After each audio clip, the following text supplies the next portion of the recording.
টাকা যাক কিন্তু খেলা সুন্দর হইতে 4 ঘন্টা চেষ্টা করার পরও 2 দিন চেষ্টা করার পর আমরা টিকিট পাই না, সিঙ্গাপুর ম্যাচের টিকিট পাই না।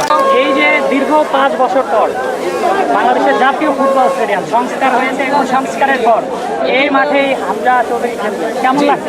অনেক উদযাপন হইতেছে, অনেক ভালো লাগতেছে, নিজের উদযাপন লাগতেছে। টাকা যাক কিন্তু খেলা সুন্দর হইতে হবে, আমাদের কথা হলো এটা। আমরা দর্শক কিন্তু ভাই টাকার কোনো চিন্তা করি না, কিন্তু খেলা দেখতে পাবো, খেলার কোনো ইয়া হবে, খেলা দেখবো ইনশাল্লাহ। বাংলাদেশ কত গোল দিতে পারে, কয়টি গোল দিতে পারে? আমার ইচ্ছা আছে যে 4-1 হইলে ভালো হইতো, যে ভুটানে যদি 1 হইতো বা 4 বাংলাদেশ হইতো, তাহলে আমরা অনেক উদযাপনটা আরো ভালো হইতো। 10 তারিখের ম্যাচ নিয়ে আপনি কতটুকু এক্সাইটেড?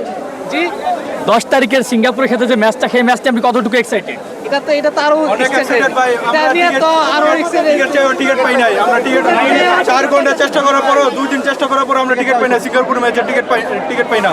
ওই ম্যাচটা নিয়ে অনেক এক্সাইটেড ছিলাম, কিন্তু ওই ম্যাচের টিকিট পাই না আমরা। এখন এই ম্যাচটা দেখার জন্য অনেক এক্সাইটেড, এর জন্য আমরা ভিতরে যাচ্ছি। অনেক বড় লাইন।